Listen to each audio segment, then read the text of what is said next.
जय तेलंगाना।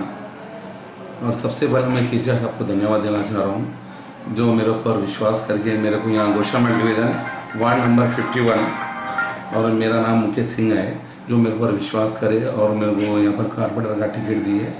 और टिकट देने के बाद मैं जो लोगों के पास गया, मैं प्रचार के लिए हर गली में हर जगह मैं घूमा। इतने प्रॉब्लम है यहाँ पर, जो पुरानी गवर्नमेंट है यहाँ पर हर चीज़ पेंडिंग है अभी।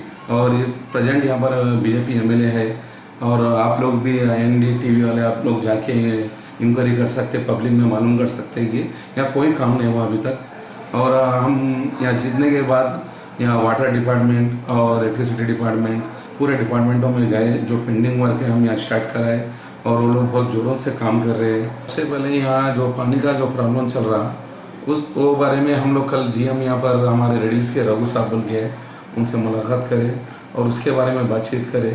पानी का प्रॉब्लम यहाँ जो कई वर्षों से जो गंदा पानी आ रहा है यहाँ पर, मैं उसको इससे पहले भी हमारे स्वच्छ हैदराबाद में भी रखा था प्रोग्राम और पानी का बॉटल ले आके मैं कल उनको बताया, मैं रघु साहब को, कि ये जो प्रॉब्लम है ये डेनिस लेन जो अपने पुराने नालियाँ हैं ये पानी के अंदर मिल गए तो सबसे पहले वो प्रॉब्लम सॉल्व होगा। और बहुत जल्दी हम मेयर साहब और KTR साहब से हमारी मीटिंग होंगी। और यहाँ पर डेनिस लैंड का भी प्रॉब्लम है जो पुराना कई सालों से पेंडिंग है, वो काम भी बहुत जोरों से चल रहा है।